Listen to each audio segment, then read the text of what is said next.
오늘 이 금요은혜반에 오신 여러분들 주님의 이름으로 축복합니다. 하나님의 이 시간 우리 가운데 임재하실 믿습니까? 이곳이 하나님이 계신 곳이고 이곳이 하나님 우리 가운데 함께하는 곳이고 우리의 기도를 들어주시고 우리 가운데 응답하시고 오심을 믿습니다. 날마다 여러분들이 성전을 향해서 나와서 예배드리며 기도할 때마다 하나님의 놀라운 은혜가 또 기적이 여러분 삶 가운데 또 여러분 인생 가운데 펼쳐지는 복된 믿음의 종들 다 될 수 있기를 주님의 이름으로 축복드립니다. 오늘은 다니엘 6장입니다. 오늘 다니엘 6장 10절부터 23절까지 있는 말씀을 가지고요, 습관이 인생을 바꾼다, 습관이 인생을 바꾼다라는 제목을 가지고 하나님 말씀 이 시간 함께 나누도록 하겠습니다. 오늘 다니엘서 6장은 우리가 잘 알고 있는 또 너무나 유명한 그 다니엘서의 이야기입니다. 여러분 어떤 이야기입니까?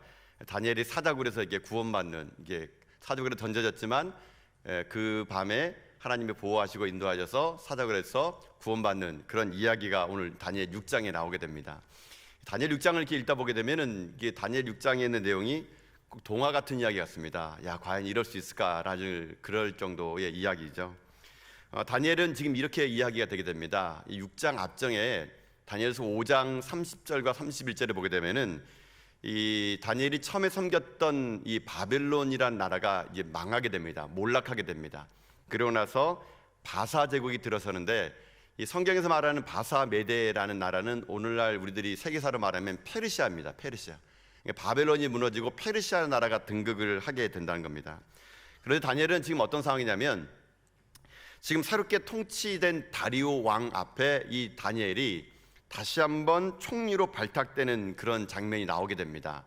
근데 문제는 무엇이냐면요, 이 다니엘이 새롭게 세워지는 바사 제국, 이 페르시아의 총리로 발탁될 때 이 다니엘의 나이가 중요합니다. 성경에는 지금 이 다니엘의 나이가 몇 살인지는 나와 있지는 않지만요, 학자들에 따르면은 이 다니엘이 바벨론으로 포로로 끌려갈 때가 10대 후반이었고, 지금 이 다리오 왕에게 총리로 발탁될 때가 80대 초반 정도 됐을 거라 그럽니다. 80대 초반에 지금 현재 이 다니엘이 어떻습니까? 다리오 왕에게 총리로 지금 발탁되었다는 것입니다.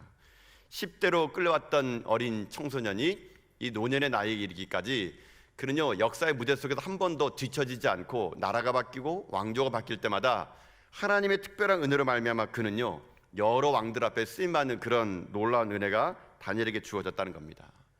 어떻게 다니엘은 그렇게 됐을까요? 아마 그가 그런 오랜 세월 동안 그렇게 그 자리를 지킬 수 있었던 것은, 많은 왕들에게 또 많은 사람들에게 칭송받을 수 있었던 것은 다니엘에게 있는 게 한 가지 특징이 있습니다. 그게 뭐냐면요, 그가요 한결같았다는 겁니다. 한결같았다. 변함이 없었다는 거예요. 변함이. 그가 10대 때 어떤 뜻을 세웠습니다. 그 뜻을요, 그가요 평생 동안 변함없이 한결같이 지켰기 때문이라는 겁니다. 이게 다니엘의 힘인 것입니다. 그 변함없는 힘을요, 오늘 본문에는 10절 말씀 얘기하게 되면요, 그런 말입니다. 전에 하던 대로입니다. 전에 하던 대로.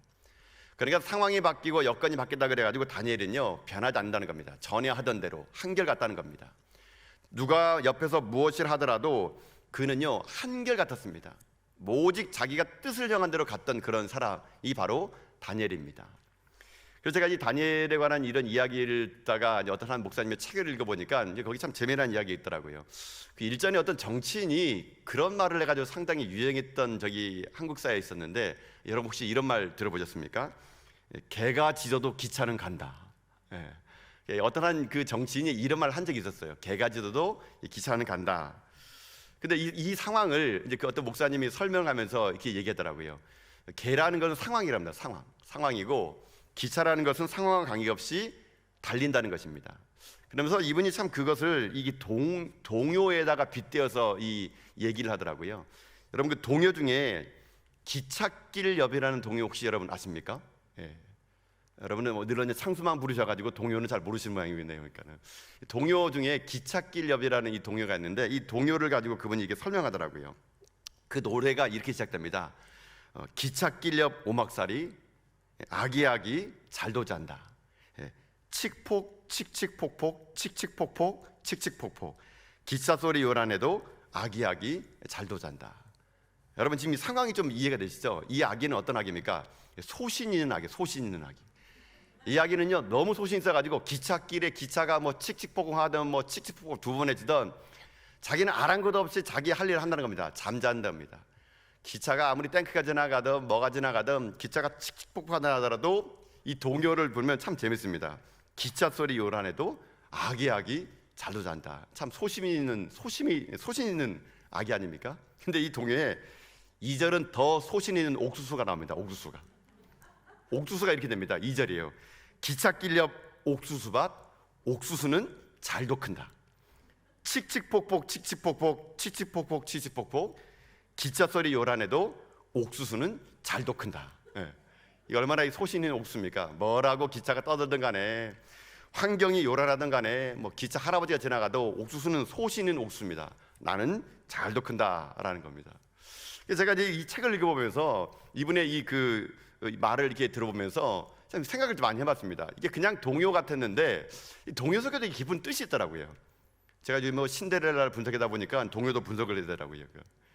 이 동요를 보니까 제가 뭐 소신 있는 애기, 소신 있는 옥수수 이렇게 했는데, 그러니까 옆에서 아무리 요란하게 떠들어도 자기가 뜻이 있다면 그냥 간다는 얘기예요. 나는 뭐 잠을 자겠다, 나는 뭐 어떤 일이 생겨도 나는 태양만 바라보면서 자라겠다, 이런 소신 있는 이런 옥수수, 이런 애기. 여러분, 이것이 오늘 우리들에게 있어야 된다는 얘기예요. 사실은요, 우리는 어찌 보면 길가에 심겨있는 옥수수만도 못할 때가 있지 않습니까? 너무 쉽게 흔들린다는 얘기예요. 누가 소리를 크게 내고, 누가 이 말을 하고, 누가 저 말을 하고, 상황이 바뀌고 환경이 바뀌면은요, 우리는 그만 그 소신을 잃어버린 인생이 된다는 얘기입니다. 어떤 기준도 없이 날마다 우리들에게 오는 환경과 생각과 여러 가지 많은 말들에 너무 우리는 휘청거린다는 얘기입니다. 왜 그렇습니까? 기준이 없기 때문에. 소신이 없는 거예요. 소신이 우리에게. 이 소신이 없다 보니까 우리들에게 조금만 누가 봐가지고 무슨 말을 하게 되면요, 그 말에 귀 기울여가지고 넘어지게 되고, 조금만 누가 와서 이런 말을 하게 되면은 그 말에 의심을 가져가지고 신앙을 포기해버리고. 여러분, 그런 것이 우리들의 인생이라는 것이죠. 여러분, 여기 애기 보십시오. 기차 소리 얼마나 크던 간에 잠잡니다. 옥수수는 소신 있는 옥수수여가지고요, 어떤 인생이라도 여러분 잘한다는 것입니다. 여러분, 교회가 그렇고요, 신앙이 그렇다는 겁니다. 우리들 삶에 저는 이것이 회복되기를 원하는 것입니다. 영적 소신 있는 사람, 뜻을 굽히지 않은 사람, 내가 이것을 하겠다 그러면은요, 어떤 환경이 있다 하더라도 끝까지 그것을 이겨내는 사람.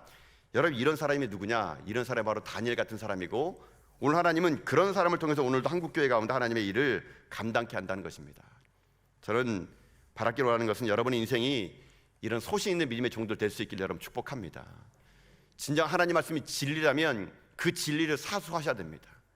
정말 하나님이 살아계시다고 여러분이 고백한다면요, 어떤 상황 속에 있든지 그 말을 변치 않고 살아가는 사람들, 여러분, 이런 사람들이 역사를 만들어갈 수 있다는 것이거든요. 다니엘은요, 소신이 있었습니다. 10대 때 끌려왔을 때 뜻을 정했거든요. 나는 왕의 지면을 먹지 않겠다. 하나님을 섬길 수 없는 바벨론 같은 이 나라에서도 나는 하나님을 섬기겠다. 이 소신이, 그의 10대 때 소신이 80대가 될 때까지 갔다는 것이죠.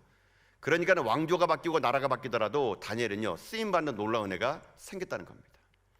지금 다니엘은 그런 소신 있게 함으로 인해 가지고 지금 다리오 왕에게 발굴돼 가지고요, 지금 그 나라의 총리 셋 중에서 수석 총리가 지금 되었습니다. 근데 여러분, 그런 말 있지 않습니까? 호사다마라고요. 좋은 일이 있게 되면 꼭 방해꾼이 생기는 것처럼, 다니엘은 이방의 포로를 끌려온 주제에 지금 나라의 총리 넷 중에서 수석 총리가 됐어요. 그러니까 다리오 왕이 세운 다른 총리들이 다니엘을 모함합니다.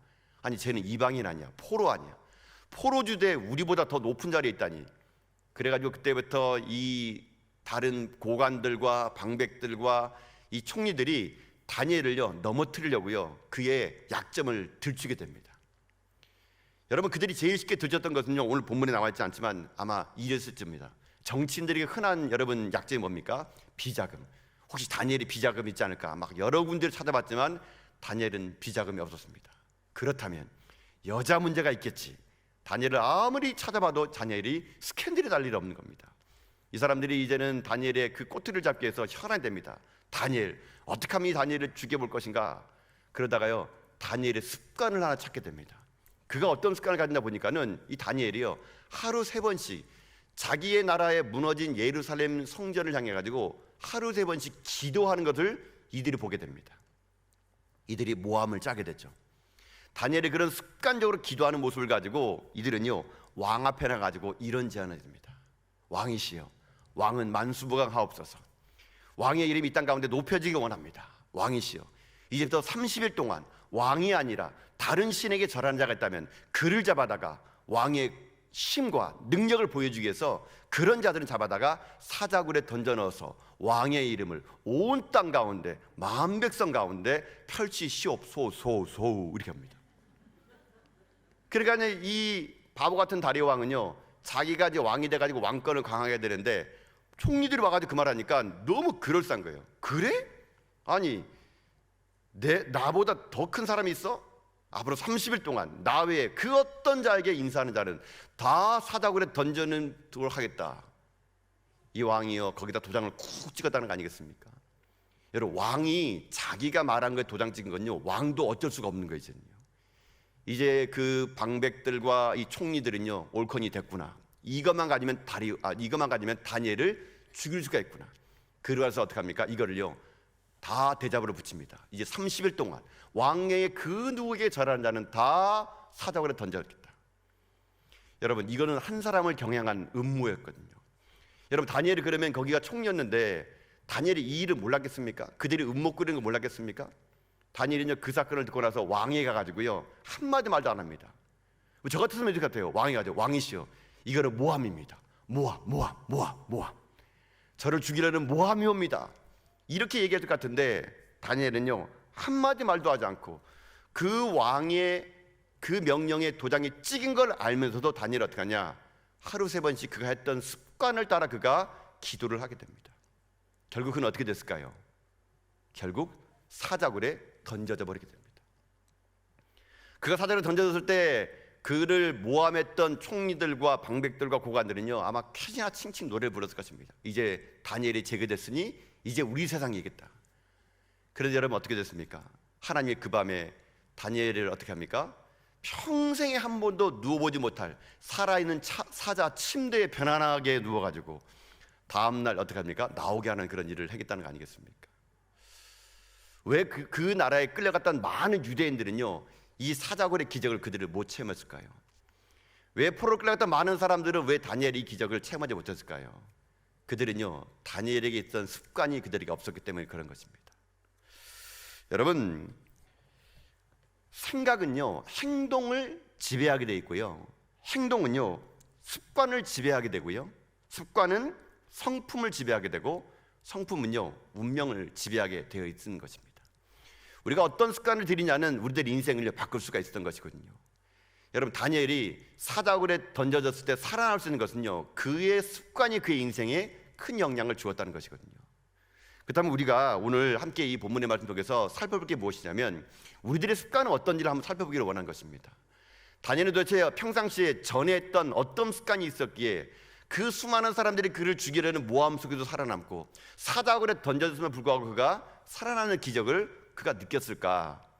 오늘 이 본문에 있는 말씀을 통해서 우리가 몇 가지를 살펴보는 가운데, 전 여러분에게도 우리가 잃어버렸던 영적인 습관을 세워가지고 여러분 삶이 날마다 이 습관을 통해서 여러분의 삶이요, 어떤 위기가 온다 하더라도 흔들리지 않고 전에 했던 습관대로 여러분 행하는 가운데 여러분 이 시대에 사자굴의 기적을 체험하는 여러분 인생 다 될 수 있기를 여러분 주님의 이름으로 축복합니다. 그러면 우리가 회복해야 되고 해야 될 습관이 무엇이냐? 이 다니엘에 있는 오늘의 말씀을 통해서 보게 되면요, 첫 번째는요, 기도의 습관을 회복해야 되는 겁니다. 다른 말로 하면은 전에 하던 대로 기도하라는 겁니다. 전에 하는 대로 기도하라. 여러분, 오늘 말씀 10절입니다. 오늘 전체적인 말씀의 핵심은 10절이거든요. 10절의 말씀 같이 한번 읽어보겠습니다. 10절 있습니다. 시작.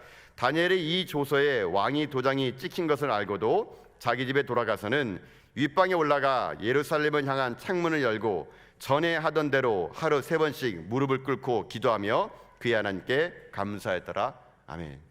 저는 이 10절의 말씀 중에서 이 말씀이 마음에 와닿더라고요.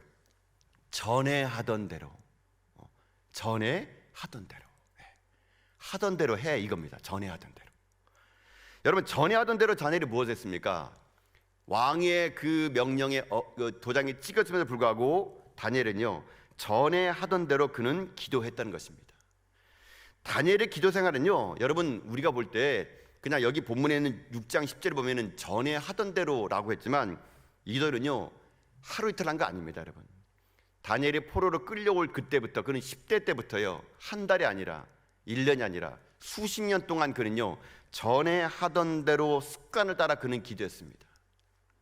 그가 기도하면 분명히 사자굴의 밥이 될 것을 알면서도 다니엘은요 내가 죽으면 죽을지언정 이 기도를 포기하지 않았던 것입니다. 다니엘은 습관을 따라 기도했던 이 기도의 힘이 그의 인생 가운데 기적을 나타내 주었다는 것이죠. 근데 오늘 이 본문을 보게 되면 그런 생각을 해봅니다. 저도 그런 생각 해봤거든요. 꼭 이렇게 티내서 기도할 필요 있냐 이거죠. 여러분 예수님 그런 말 하잖아요. 은밀한 중에 기도하라고, 골방에서 기도하라고. 꼭 이렇게 뭐 티내면서 기도할 필요 있겠습니까? 제가 부모 보면서 그런 생각 많이 받습니다. 아니 꼭 뭐 사람들 눈에 띄게 기도할 필요 있느냐. 우리가 하나님 30일만 창문 닫고 기도하겠습니다 뭐 이렇게 할 수 있지 않습니까? 아니면 하나님 30일만 내가 서서 기도하겠습니다. 아니면 하나님 30일만 내가 좀 휴가 좀 갔다 오겠습니다. 뭐 어떠한 합리화를 통해서도 이 30일이라는 시간만 버텨내게 되면요 다니엘은 사자굴의 밥에 들어가지 않거든요. 충분히 합리화할 수 있음에도 불구하고 다니엘은요 자기 목숨 부지하자고 합리화를 선택한 것이 아니라 전에 하던 습관대로 그가 기도했던 거, 여러분 이것이 중요하다는 것이거든요. 다니엘은 분명히 자기 인생 속에서 큰 일 속에서 그가 모함으로 이 일이 벌어진 걸 충분히 알면서도 불구하고 그의 권력과 힘으로 얼마든지 이것을 헤쳐나갈 수 있음에도 불구하고요 그는요 전에 하던 대로 그는 기도했다는 것입니다. 이것이 중요하다는 것이겠죠. 여러분 인생 가운데는 어떤 습관이 있습니까? 여러분 혹시 여러분에게는 이런 기도의 습관이 있습니까? 전에 하던 대로 하던 습관이 여러분이 있습니까? 여러분의 습관을 자세히 살펴보게 되면 여러분의 그 습관이요 여러분의 인생을 만들어갑니다. 그래서 여러분 오늘 이 밤에 이곳에 오신 여러분들은 참 좋은 습관인 것 같아요. 이 금요일 저녁에 여러분 이 금요 예배 온다는 건 이건 습관 아니면 못 얻습니다. 물론 오늘 처음 오신 분이 계시네요. 네, 계속 습관 되기 바라겠습니다. 여러분 이 습관이 우리에게 몸에 익혀지게 되면요 이 습관이 우리 인생을 어떻게 됩니까? 이끌어갈 수 있다는 것이죠. 다니엘만 그랬습니까? 예수님도 그랬습니다. 누가복음 보면 예수님이 그랬죠. 예수께서 나가사 습관을 쫓아 감람산에 가심에 제 아들도 쫓아갔더라. 예수님도 습관을 따라가서 감람산에 가서요 기도했습니다. 그 습관의 기도가 십자가의 승리를 이끌어냈다는 것이거든요. 여러분 그래서 인생은요 대부분 인생은요 생각하며 사는 거 아닙니다. 여러분 인생은 대부분 생각하며 사는 것이 아니라 대부분 인생은요 습관의 힘으로 살아갑니다. 습관의 힘으로. 여러분 그런 말 이게 들어보셨습니까? 이게 뭐 나이가 들면은 잘 사람이 안 변한다는 거. 여러분 그런 말 들어보셨죠? 여러분 그 왜 나이가 들면 사람이 잘 안 변하는지 아십니까? 습관 때문에 그래요. 습관 때문에. 오랜 세월 동안의 습관이 고착화되게 되면은요 잘 안 변합니다. 그다음에 여러분들이 한 살이라도 젊었을 때 좋은 습관을 기르면 그 습관이 그 사람에게 엄청난 재산이 돼가지고요 평생 동안 그 습관이 그의 인생을 갖고 가는 것이거든요.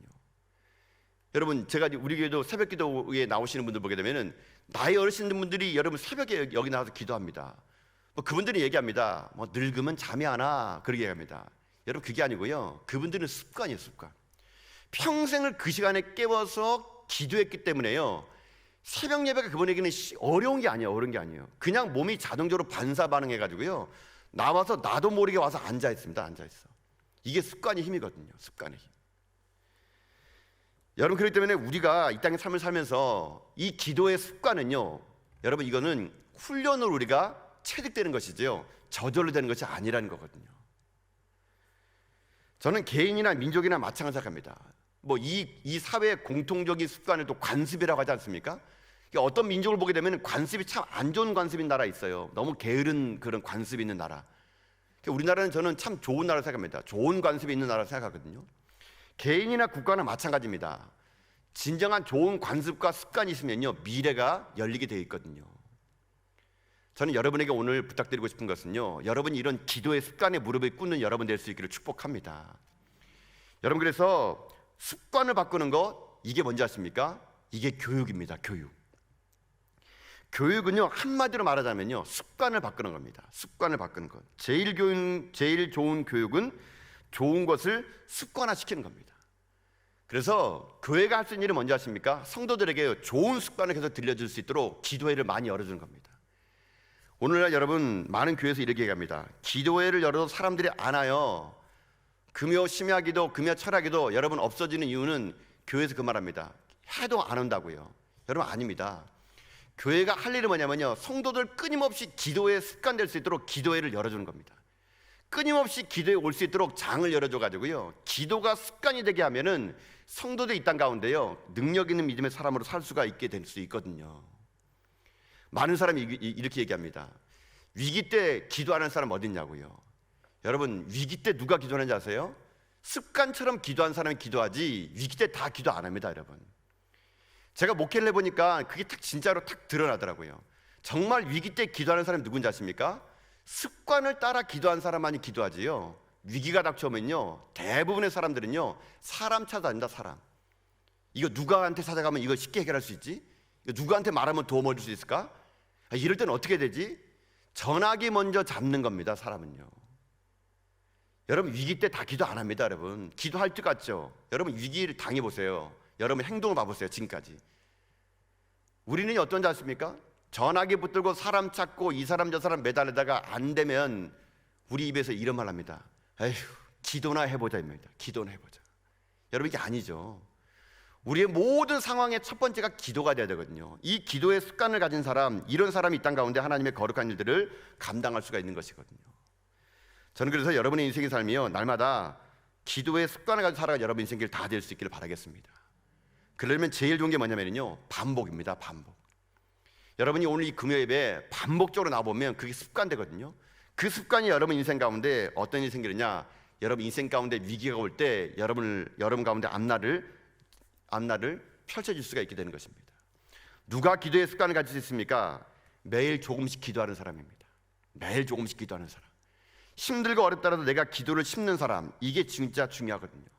그래서 여러분, 성경은요, 여러분 성경 말씀을 한번 자세히 봐보시죠. 하나님은요, 했던 말 또 하고 했던 말 또 합니다. 성경은 반복이거든요. 이거 하라 저거 하라 저거 하라, 반복입니다. 반복의 훈련은 우리에게 습관을 가져오고요, 습관의 훈련은 우리 가운데 인생을 열어주게 되고요, 이 인생은 우리 가운데 사자굴의 굴 속에 들어가더라도 우리를 살릴 수 있는 생명이 될 수 있다는 것입니다. 그래서 여러분, 반복하십시오. 반복적으로 여러분 기도하시고요, 반복적으로 이 자리에 나오시고요, 습관을 따라 여러분 오십시오. 그게 우리를 살릴 수 있는 길이라는 것을 잊지 말기를 바랍니다. 그래서 반복의 힘은 대단합니다. 여러분, 그 반복의 힘을 아는 건요, 성경만 아는 게 아니라 세상도 반복의 힘을 아는 것 같더라고요. 여러분, TV 광고 볼 때 여러분, 광고가 맨날 새롭습니까? 여러분, 매일매일 광고가 새로운 광고 안 나와요. 했던 광고 또 나오고 또 나옵니다. 여러분, 광고업자들은요, 반복입니다. 반복. 그래가지고 사람들에게 계속 광고를 노출시켜가지고 나도 모르게 막 노래를 흥얼거리게 만드는 겁니다. 이게 반복의 힘이거든요.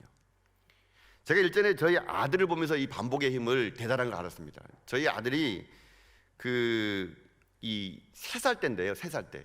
제 하늘이가 3살 때, 제 하늘이가 3살 때 이 아이가 성경 구절을 50구절을 암송했습니다. 50구절. 3살 때. 이 아이가 한글을 아느냐? 모르는 아이입니다. 3살 때. 제 아내가 우리 아들을 잡아놓고 아침 저녁으로 성경 말씀을요 계속 읽어주고요, 읽어주다가 노래로 부르고 또 읽어주고 해가지고 이 아이가 성경을 한글도 모를 때 59절을 외우더라고요. 그래서 제가 어떻게 외우나 봤더니만은 반복의 힘. 아침에 밥 먹고 나면 성경 읽고, 정신이 맑으면 또 성경 부르고, 끊임없이 제가 볼 때는요 좀 너무하다 싶을 정도로 아주 계속적으로 반복하더라고요. 그러니까 이 아이가 나중에 59절을 이렇게 외우더라고요. 제가 그때 느꼈습니다. 반복의 힘은 무서우구나. 여러분, 이거를 증명해냈던 TV 프로그램이 있습니다. 여러분 혹시 기억하십니까? 영국 BBC에서 만든 아주 다큐멘터리 어린이 프로인데요, 전 세계에 아주 인기를 껐던 어린이 프로그램, 꼬꼬마 텔레토비라고. 여러분 혹시 아십니까? 예, 보라돌이 뚜비, 그다음 누굽니까? 나나 뽀 나오는 거. 제가 그랬을 때 우리 아이들이 이거 많이 보여줬거든요. 제가 볼 때마다 이 프로가 어떻게 이렇게 재미없게 만들 수 있을까라고 했는데, 제가 나중에 이 프로 봤더니 이 프로에는 어마어마한 이 영국의 심리학자들이 이 프로를 만들더라고요. 나중에 이상하게 생겨 있지 않습니까? 머리만 크고 막 몸뚱이 작은 애들 막 보라돌이 뚜비 나나 하면서, 제가 그걸 볼 때마다 너무 어이가 없는 겁니다. 이 친구들은요, 보라돌이가 무슨 한마디 하면요, 나중에 이 4명의 친구들 다 똑같은 말입니다. 다 똑같은 말. 아이 좋아, 아이 좋아, 아이 좋아, 아이 좋아. 똑같은 말을 4번 반복합니다. 나중에 자기들끼리도 똑같은 말을 반복하니까 지들끼리 막 얘기합니다. 이제 그만, 이제 그만 막. 그러면서 또 끝날 때도요, 했던 거 또 말하고 또 말하고 또 말합니다. 그리고 나중에 뭐 자기네 동굴 속에 들어갈 때도요, 그냥 안 들어가고요, 또 이제 안녕, 빨리 들어가면 좋겠는데 뭐 이제 안녕, 이제 안녕, 이걸 반복적으로 막 하더라고요. 근데 이것이 아이들에게 뇌리에 박힌다 그럽니다. 그래가지고 아동 심리학자들이 이 TV를 분석할 때는 이 꼬꼬마 텔레토비의 아이들의 캐릭터가 기저귀를 찬 아이와 똑같다 그럽니다. 아이들은 그렇게 보인대요. 그래서 그 아이들이 4번 반복하는 것이 그 아이의 뇌리 속에 들어와가지고 이 프로를 보는 아이들이요, 뛰어난 집중력과 반복의 학습을 통해 가지고, 여러분 나중에 유아교육 심리학에 텔레토비 반복학습이라는 그 학문이 이렇게 나올 정도가 됐다 그러더라고요. 저는 세상도 이러는데 저는 교회도 우리가 이래야 된다고 생각하는 겁니다. 여러분 끊임없이 교회에서 여러분 가운데 말씀으로 반복하고 훈련시키는 그런 신앙의 구보 있지 않습니까? 여러분 이것을 할 줄 알아야 된다는 것이죠. 그래서 우리들의 인생의 삶이 날마다 습관을 쫓아가 여러분 기도하시고, 날마다 습관을 쫓아 여러분들이 하나님께 나오는 가운데 여러분이 어떤 인생길을 걸어가다 하더라도요, 위기 속에서 기도의 습관을 통해서 이겨내는 여러분 인생길 다 될 수 있기를 여러분 주님의 이름으로 축복합니다. 잊지 마십시오. 오늘의 여러분의 이 습관은요, 인생을 바꿀 것입니다. 오늘 여러분의 이 기도는요, 상황을 바꿀 것입니다. 그 어떤 절망적인 상황 속에 오고 사자굴 속에 들어간다 하더라도 습관의 기도를 통해서 여러분 인생 가운데 크게 승리를 거두는 여러분 다 될 수 있기를 여러분 주님의 이름으로 축복드립니다. 두 번째 또 습관이 하나 있습니다. 다니엘도 보면서 두 번째 습관이 뭐냐면요, 그가 첫 번째는 기도의 습관이었다면 두 번째는 뭐냐면 감사의 습관이 그를 다니엘로 만들었다는 겁니다. 감사의 습관. 여러분 다시 한번 우리 10절 말씀 한번 읽어볼까요? 10절 말씀요. 한번 10절 말씀 읽겠습니다. 시작. 다니엘이 이 조서에 왕이 도장이 찍힌 것을 알고도 자기 집에 돌아가서는 윗방에 올라가 예루살렘을 향한 창문을 열고 전에 하던 대로 하루 3번씩 무릎을 꿇고 기도하며 그의 하나님께 감사하였더라. 아멘. 여러분 다니엘의 두 번째 습관이 뭐냐면요, 감사하는 습관이었거든요. 감사하는 습관. 근데 여러분 지금 다니엘이 감사할 게 뭐 있겠습니까? 여러분 지금 다니엘이 감사로 기도할 수 있는 상황이 아니거든요. 왜냐? 내가 지금 이 기도를 하면 내 목숨이 위태로운 상황이거든요. 내가 지금 이제 이 기도를 드리면 사자굴에 던져질 것을 알면서도 하는 기도의 감사, 그 감사가 다니엘을요 그 위기 속에서 구출해낼 수 있었다는 것이거든요. 여러분 두 번째는 이겁니다. 우리들이 인생에서 삶을 살면서 회복해야 될 습관이 뭐냐면 감사입니다. 감사. 상황과 여건과 관계없이 우리들의 인생의 삶은요 본능적으로 감사를 선택하는 훈련을요 우리가 할 줄을 알아야 된다는 것이거든요. 이 다니엘은요 자기 인생 가운데 펼쳐지는 많은 어려움 위기 속에서 감사의 기도가 습관이 되었습니다. 그러다 보니까 어떤 절망적인 상황 속에서 그는요 감사를 선택할 수 있었던 것이거든요. 여러분 그래서 감사를 잘하는 사람은요 성량이 아닙니다. 여러분 우리 주변에 감사 잘하는 사람은 성량 같죠? 아니에요. 감사는요 성량이 아니고요 훈련입니다. 훈련. 죄성을 가진 우리들은요 감사를 하지 못하는 게 우리의 본능이거든요. 우리의 죄성은요 본능적으로 나쁜 습관이 있습니다. 그게 뭐냐면 불평하는 습관. 그게 우리 본능이에요. 본능. 근데 어떻게 감사가 습관이 되느냐? 이게 훈련입니다. 훈련. 성량도 아니고 성품도 아니에요. 끊임없이 감사의 기도의 훈련의 무릎이 그 사람을 감사함으로 만들어낼 수 있었다는 것이거든요. 여러분 이것이 중요합니다. 우리들은 날마다 죄의 본성에 따라서 본성대로 그냥 내 아래 들어오는 상황을 보면서요 생각 없이 우리는 불평하고 불만을 토합니다. 그게 우리 본성입니다. 그러나 우리는 죄의 본성을 거스리고요 생명의 습관을 따라가야 됩니다. 감사를 선택할 줄 알아야 된다는 것이거든요. 그래서 여러분의 삶이 날마다 이 땅을 삶을 살아갈 때 환경과 여건 바라보면서 여러분 감사를 여러분이 편의적으로 여러분 선택하는 것이 아니라 먼저 감사를 선택하십시오. 그러면 그 감사의 습관이 여러분의 인생 가운데 어떤 일이 생기느냐? 하나님께서 여러분의 삶을요 그 감사의 기도대로 여러분 삶을 만들어가는 인생이 여러분 가운데 될 수 있다는 것입니다. 그런 이야기 하나 있었습니다. 제가 일전에 봤던 글 중에 그 아더 애쉬라는 선수가 있는데, 여러분 이 선수가 되면 이 그 흑인 테니스 선수입니다. 지금은 돌아가셨는데요. 윈블던의 전설적인 테니스 챔피언이었던 이 아더 애쉬라는 흑인 선수가 있습니다. 근데 아더웨시가 왜 이렇게 유명했냐면요, 여러분, 흑인들은 원래 테니스계에 진출하지 못합니다. 여러분, 흑인들이 테니스 치는 거 본 적 있습니까? 대부분 흑인들은 테니스는요 귀족 스포츠다 보니까 흑인들이 테니스 선수로 각방받은 사람 없습니다. 최근에 비너스 윌리엄스 자매라고 그 사람들이 뭐 이렇게 여잔데 테니스에 진주로 불려질 정도로 그분들 외에는 대부분의 테니스는요 백인들의 영역이지 흑인들의 영역이 아니었거든요. 근데 그런 백인들의 영역 속에 아더웨시라는 사람이 윈블던 테니스 대회에서 우승을 했던 적이 있습니다. 근데 이 사람은 어떤 경력을 가지고 있냐면요, 68년도에 US 오픈 대회, 70년도에 호주 오픈 대회, 75년에 윈블던에 우승해서 이 사람이 그야말로 윈블던의 영웅으로 이 이름을 드높일 때였거든요. 그래서 이렇게 유명했던 이 사람이 안타깝게도요 88년도에 심장 수술 받다가 수혈을 받다가 에이즈에 걸리게 됩니다. 에이즈에 걸렸을 때 많은 사람이 이 아더웨시에게 위로의 편지 보냅니다. 아이고 어떻게 하면 좋겠냐고. 근데 이 아더웨시가 그 모든 상황 속에서 불평과 불만할 수 있는데 자기가 잘못한 거 아니거든요. 수혈을 잘못 받았는데 에이즈 걸려버렸기 때문에 자기가 지금 이제 얼마나 많은 명성을 지금 얻었겠습니까? 근데 이 아더웨시가 원망대신 하는 게 감사했던 말이 유명한 말이 있거든요. 그가 인터뷰에서 이런 말을 하게 됩니다. 전 세계에 5억 명의 어린이가 테니스를 배우고 5천만 명이 테니스 경기를 하고 50만 명이 프로 선수가 되고 5천 명이 그랜드 슬램 대회에 출전을 하고 50명이 윈블던에 진출하고 단 2명만이 승전에 오릅니다. 그리고 나는 그 윈블던을 우승했습니다.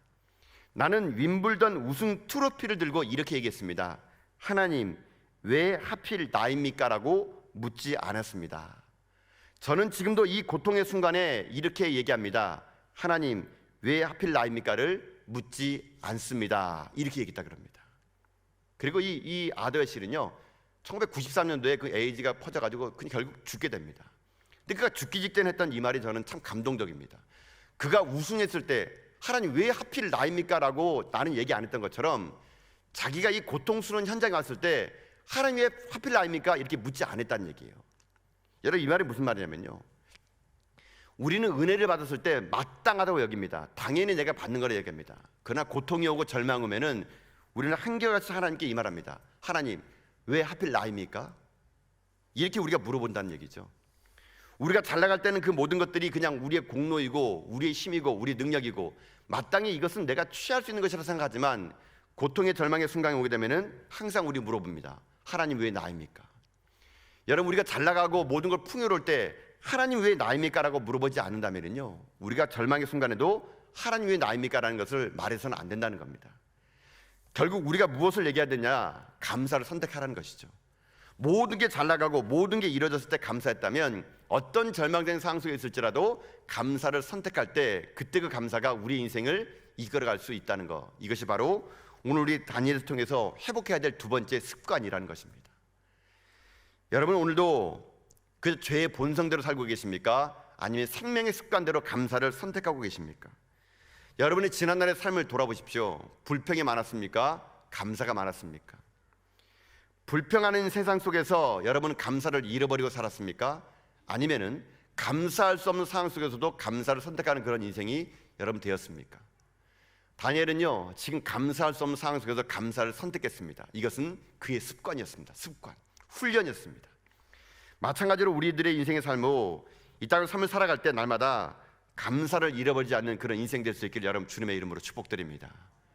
진정 우리들의 삶이 감사 인생 돼가지고요 여러분의 삶을 통해서 이 땅에 수많은 사람들이 여러분을 흔들고 여러분을 모함하고 여러분을 사자구를 던질지라도 나의 감사의 습관을 통하여 우리 지난번에 얘기했던 것처럼 그리 아니하실지라도 나는 하나님을 찬양하겠습니다라는 이런 고백 속에서 여러분들이 진정한 절대 감사, 진정한 성숙한 감사를 통해서 이 땅의 모든 것들을 이겨낼 수 있는 믿음의 종들 여러분 다 될 수 있기를 주님의 이름으로 축복드립니다.